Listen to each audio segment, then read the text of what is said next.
बिस्मिल्लाहिर्रहमानिर्रहीम। Alkynes unsaturated hydrocarbons हैं और एल्कीन्स की तरह एडिशन रिएक्शंस देते हैं। इनमें दो पाई बॉन्ड्स की प्रेजेंस इन्हें एल्कीन्स की निस्बत स्ट्रॉन्गर न्यूक्लियोफाइल बना देती है, लेकिन दो रीजंस की वजह से एल्काइंस एल्कीन्स से कम रिएक्टिव हैं। पहली रीजन ये है कि एल्काइंस में एडिशन कराते हुए हमें दो पाई बॉन्ड्स तोड़ने पड़ते हैं, जिनके लिए एनर्जी की रिक्वायरमेंट एल्कीन्स की निस्बत ज़्यादा है, इसलिए ये एल्कीन्स की निस्बत कम रिएक्टिव होते हैं। और दूसरी रीज़न ये है कि एल्काइंस में carbon carbon bond length short होके 1.2 एंगस्ट्रॉम हो जाती है, जबकि एल्कीन्स में ये 1.34 एंगस्ट्रॉम है। बॉन्ड लेंथ शॉर्ट हो जाने की वजह से इलेक्ट्रॉन्स का एक्सपोजर कम हो जाता है और पाई इलेक्ट्रॉन्स इलेक्ट्रोफाइल पे अटैक के लिए इजीली अवेलेबल नहीं होते। तो चूंकि यहाँ पर इलेक्ट्रोफाइल पर अटैक इजी नहीं है, therefore alkynes are less reactive as compare to alkenes. उसके बाद टर्मिनल एल्काइंस के कुछ रिएक्शंस हैं which are called electrophilic substitution reactions. इन्हें हम इलेक्ट्रोफिलिक सब्स्टिट्यूशन रिएक्शंस इसलिए कहते हैं क्योंकि टर्मिनल एल्काइन की हाइड्रोजन रिप्लेस हो जाती है किसी दूसरे इलेक्ट्रोफाइल से, जैसा कि मेटल आयन। वो एल्काइंस जिनमें टर्मिनल ट्रिपल बॉन्ड होता है उनमें हाइड्रोजन की नेचर एसिडिक होती है। जिस तरह से एसिड्स में एक प्रोटॉन लिबरेट हो जाता है, इसी तरह से ये हाइड्रोजन भी रिमूव कराई जा सकती है। हमने ये देखा कि टर्मिनल एल्काइंस में हाइड्रोजन एसिडिक होती है। अब हम ये देखते हैं कि what is the reason behind. वो कार्बन एटम जो कि ट्रिपल बॉन्ड बनाते हैं sp हाइब्रिडाइज्ड होते हैं। s ऑर्बिटल न्यूक्लियस के गिर्द सिमेट्रिकल होता है। हमने देखा है कि उसकी शेप स्फेरिकल होती है। जब इसका कैरेक्टर किसी भी हाइब्रिडाइज्ड ऑर्बिटल में इंक्रीज होता है तो उसका नतीजा ये होता है कि हाइब्रिडाइज्ड ऑर्बिटल्स का न्यूक्लियस से डिस्टेंस कम हो जाता है। चूंकि sp हाइब्रिडाइज्ड ऑर्बिटल एक s और एक p के मिलने से बने, इसलिए उनमें 50% s कैरेक्टर होता है। उसका नतीजा ये निकलता है कि sp हाइब्रिडाइज्ड ऑर्बिटल sp2 या sp3 हाइब्रिडाइज्ड ऑर्बिटल की निस्बत न्यूक्लियस से क्लोज होते हैं। इस क्लोजर का नतीजा ये निकलता है कि ये carbon atom which is sp hybridized, ये इलेक्ट्रॉन्स को ज्यादा अपनी तरफ खींच लेता है और इसके नतीजे में यहाँ पर एल्काइन मॉलिक्यूल्स पर पोलैरिटी क्रिएट होती है। Hydrogen has become partially positive while carbon atom has become partially negative. इस पोलैरिटी का नतीजा ये निकलता है कि जब कोई इलेक्ट्रॉन रिच स्पीशी या nucleophile partially positive hydrogen atom पर अटैक करता है तो ये उसके साथ कंबाइन कर जाता है, ये रिमूव हो जाता है like hydrogen ion of N acid और प्रोटॉन ऑफ एन एसिड, और इसके नतीजे में टर्मिनल एल्काइंस एसिडिक हो जाते हैं। पहली एग्जांपल है रिएक्शन ऑफ वन एल्काइन और ethyne with sodamide in liquid ammonia. One alkyne terminal alkynes को कहते हैं जिनमें ट्रिपल बॉन्ड चेन के एंड में होता है। जब इस तरह की एल्काइंस को रिएक्ट कराया जाता है सोडामाइड या सोडियम एमाइड के साथ इन लिक्विड अमोनिया, तो हमारे पास सोडियम एल्काइनाइड बन जाता है। यहाँ पर सोडियम आयन जो कि एक इलेक्ट्रोफाइल है, उसने दूसरे इलेक्ट्रोफाइल यानी कि हाइड्रोजन को रिप्लेस कर दिया, इसलिए हम कहते हैं कि it is an electrophilic substitution reaction.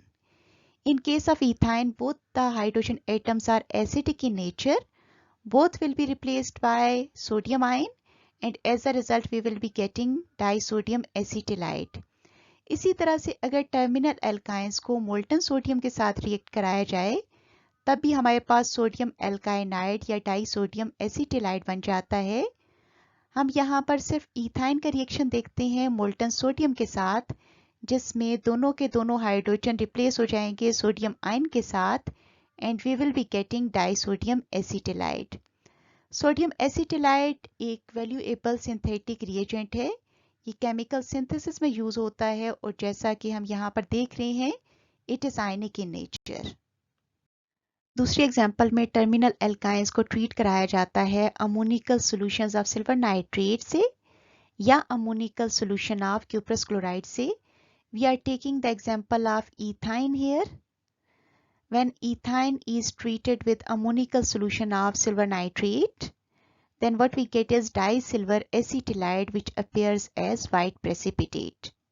Similarly, when it is treated with ammonical solution of cuprous chloride, then what we get is dicopper acetylide, which appear as reddish brown precipitate. ये visible changes हैं और इनको use किया जा सकता है as chemical test to differentiate between terminal and non terminal alkynes और between alkenes and terminal alkynes etcetera. इन वाइट प्रेसिपिटेट या रेडिश ब्राउन प्रेसिपिटेट को अगर हम डाइल्यूट एसिड्स के साथ ट्रीट कराएं तो रिजल्ट के तौर पे हमारे पास दोबारा से एल्काइंस आ जाती हैं. इस तरह से इन रिएक्शंस की एप्लीकेशंस क्या निकली? They are used for identification, purification, separation and preparation of alkynes. अब हम ये देखते हैं कि इन टेस्ट्स को यूज करते हुए हम टर्मिनल एल्काइंस की आइडेंटिफिकेशन, प्योरिफिकेशन, सेपरेशन और प्रिपरेशन कैसे कर सकते हैं. सिल्वर नाइट्रेट या क्यूप्रस क्लोराइड के अमोनिकल सॉल्यूशन के साथ सिर्फ टर्मिनल एल्काइंस प्रेसिपिटेट देती हैं, जबकि ऐसी एल्काइंस जिनमें टर्मिनल ट्रिपल बॉन्ड नहीं होता ये टेस्ट नहीं देती. फॉर एग्जांपल 1-ब्यूटाइन जो कि एक टर्मिनल एल्काइन है, सिल्वर नाइट्रेट के अमोनिकल सॉल्यूशन के साथ वाइट प्रेसिपिटेट देती है, जबकि 2-ब्यूटाइन जिसमें टर्मिनल ट्रिपल बॉन्ड नहीं है ये टेस्ट नहीं देती. इस तरह के टेस्ट को हम यूज कर सकते हैं किसी terminal alkyne for example ethyne को किसी एल्कीन से डिफरेंशिएट करने के लिए, फॉर एग्जांपल इथीन से डिफरेंशिएट करने के लिए. इथाइन ये टेस्ट देगी जबकि इथीन ये टेस्ट नहीं देगी. क्यूप्रस क्लोराइड के साथ भी इसी तरह के रिजल्ट्स आएंगे, लेकिन एक डिफरेंस है कि instead of white precipitate we will be getting reddish brown precipitates. Purification के प्रोसेस में प्योर कंपाउंड को इम्प्योरिटी से सेपरेट किया जाता है. अमोनिकल सिल्वर नाइट्रेट और अमोनिकल क्यूप्रस क्लोराइड के टेस्ट को यूज करते हुए हम mixture of a terminal alkyne and a non terminal alkyne को भी सेपरेट कर सकते हैं. एल्कीन और टर्मिनल एल्काइन को भी सेपरेट कर सकते हैं. सपोज कीजिए we are having a mixture of ethene and ethyne. If this mixture is passed through ammonical silver nitrate solution, then ethine will be precipitated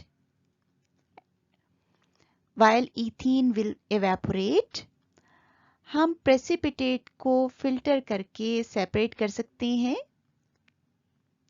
उसके बाद जब इन precipitate को dilute acid के साथ treat कराया जाता है, then we get ethine again. एक चीज माइंड में बेटा रखिएगा, इथीन और इथाइन दोनों के दोनों गैसेस होते हैं. थर्ड है इनकी एप्लीकेशन प्रिपरेशन ऑफ एल्काइंस. हमने प्रिपरेशन ऑफ एल्काइंस में पढ़ा था कि they can be prepared by the alkylation of sodium acetylide. तो सोडियम एसिटिलाइड को यूज करते हुए हम एल्काइंस को प्रिपेयर कर सकते हैं. एल्काइंस भी एल्कीन्स की तरह एडिशन रिएक्शंस देते हैं, लेकिन ये एल्कीन्स की निस्बत कम रिएक्टिव होते हैं. इनके एडिशन रिएक्शन में सबसे पहले आता है hydrogenation, which refers to the addition of hydrogen. ये एल्कीन्स से इस तरह से डिफरेंट है क्योंकि एल्काइंस की कंप्लीट हाइड्रोजिनेशन के लिए हमें हाइड्रोजन गैस के 2 मोल्स रिक्वायर्ड होंगे. In the first step what we are having is ethene. In this case, ethene की फर्दर हाइड्रोजिनेशन से हमारे पास इथेन आ जाती है. इन जनरल हम कहते हैं कि complete hydrogenation of alkynes yields alkanes, and for this purpose we used catalyst like nickel, platinum or palladium. दूसरा रिएक्शन है dissolving metal reduction. It is like hydrogenation with the difference that here the final product will be an alkene. यहाँ पर anti addition होती है, यानी कि hydrogen एक दूसरे से अपोजिट डायरेक्शन पे ऐड होती है। इस रिएक्शन में हाइड्रोजन एटम्स ट्रांसपोजिशन में ऐड होते हैं और जो रिएजेंट्स हम यूज करेंगे that is sodium in liquid ammonia. Add होने वाली हाइड्रोजन अमोनिया से आती है जो कि सोडियम से एक इलेक्ट्रॉन लेती है। इस केस में हमारे पास हाइड्रोजन एटम्स ट्रांसपोजिशन में ऐड होंगे। चूंकि एल्कीन्स इन कंडीशंस में फर्दर रिड्यूस नहीं हो सकती, इसलिए ट्रांस एल्कीन हमारे पास इसकी फाइनल प्रोडक्ट है। अगला रिएक्शन है हाइड्रोहेलोजिनेशन, जिसमें एल्काइंस में हाइड्रोजन हेलाइड्स के 2 मॉलिक्यूल्स ऐड होते हैं। एल्काइंस हाइड्रोजन क्लोराइड और हाइड्रोजन ब्रोमाइड के साथ रिएक्ट करके डाईहेलो एल्केन्स दे सकती हैं। पहले स्टेप में हमारे पास इथाइन में हाइड्रोजन ब्रोमाइड ऐड होती है and we have no condition के हाइड्रोजन कहाँ पर ऐड हो या ब्रोमीन कहाँ पर ऐड हो। The result is the formation of vinyl bromide. In the second step, Markovnikov's rule will be applied because we are having an unsymmetrical alkene and an unsymmetrical reagent. Negative part of the reagent will attach to that carbon atom making double bond which has less number of hydrogen atom. Therefore, the product will be 1,1-dibromoethane. अगला reaction है hydration का which refers to the addition of water. यहाँ पर initially हमारे पास एक vinyl alcohol बनती है जो कि अनस्टेबल होने की वजह से कार्बोनाइल कंपाउंड्स बना देती है। एल्काइंस में वाटर ऐड होता है in the presence of mercuric sulphate and sulphuric acid at 75 degree Celsius. The result is the formation of a vinyl alcohol. Vinyl alcohol में चूंकि डबल बॉन्ड और हाइड्रोक्सिल ग्रुप एक ही कार्बन एटम के साथ attached हैं, नतीजे के तौर पे ये अनस्टेबल हो जाती है और इसकी रीअरेंजमेंट होती है। फॉर एग्जांपल यहाँ पर विनाइल अल्कोहल की रीअरेंजमेंट कैसे हो रही है। This pair of electrons will be used to make a double bond between carbon and oxygen. The result is the breaking of this bond and both the electrons will be taken by this carbon atom which will be used to make a bond with hydrogen atom. Carbon का hydrogen के साथ bond बनेगा एक methyl group, carbon का oxygen के साथ double bond और ये वाली हाइड्रोजन यहाँ पर। When we have higher alkynes, that instead of aldehydes we get ketones. For example, propyne की हाइड्रेशन के रिजल्ट में बनने वाली विनाइल अल्कोहल की रीअरेंजमेंट से हमारे पास एसीटोन आ जाएगा। अगला रिएक्शन है हेलोजिनेशन और addition of halogens. Alkynes chlorine और ब्रोमीन के साथ रिएक्ट करती हैं in the presence of an inert solvent like carbon tetrachloride and the result is the formation of tetrahalo alkanes. यहाँ पर हमारे पास डाईहेलो एल्कीन के स्टेप पर रिएक्शन स्टॉप हो सकता है क्योंकि डाईहेलो एल्कीन्स एल्काइंस की निस्बत वीकर न्यूक्लियोफाइल हैं। इसे हम अभी एक्सप्लेन करते हैं। Initially propane reacts with bromine in the presence of carbon tetrachloride. The result is the formation of 1,2-dibromopropene. हमने ये कहा कि it is a weaker nucleophile as compared to alkyne. इसकी रीजन ये है कि carbon atom is attached to a more electronegative atom, जिसकी वजह से पाई इलेक्ट्रॉन्स की इलेक्ट्रॉन डेंसिटी इसकी निस्बत कम हो जाएगी। Therefore, the reaction can stop here. यहाँ पर ब्रोमीन एटम्स एक दूसरे से अपोजिट पोजीशन पर ऐड होंगे। अगर इसकी फर्दर हेलोजिनेशन कराई जाए तो what will happen, we will be getting 1,1,2,2 tetrabromopropane. Last reaction है ओजोनोलाइसिस का। एल्काइंस की ओजोनोलाइसिस की प्रोडक्ट आ जाती है 2 कार्बोक्सिलिक एसिड। इसके लिए बाकी कंडीशंस वैसे ही होंगी। इनिशियली ओजोनाइड्स बनेंगे जिनका रिएक्शन होगा जिंक और वाटर के साथ, जिसके रिजल्ट में कार्बोक्सिलिक एसिड्स बन जाएंगे। हमने एल्काइंस के 6 रिएक्शंस पढ़े। Hydrogenation, dissolving metal reduction, hydrohalogenation, hydration, halogenation and ozonolysis. आप इस तरह का चार्ट बनाकर अपनी रिवीजन को इम्प्रूव कर सकते हैं।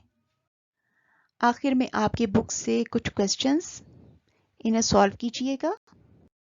क्वेश्चंस को सॉल्व करने से आपको इस बात का आइडिया हो जाता है कि आपको किन चीज़ों पे फोकस करने की ज़रूरत है। Good luck.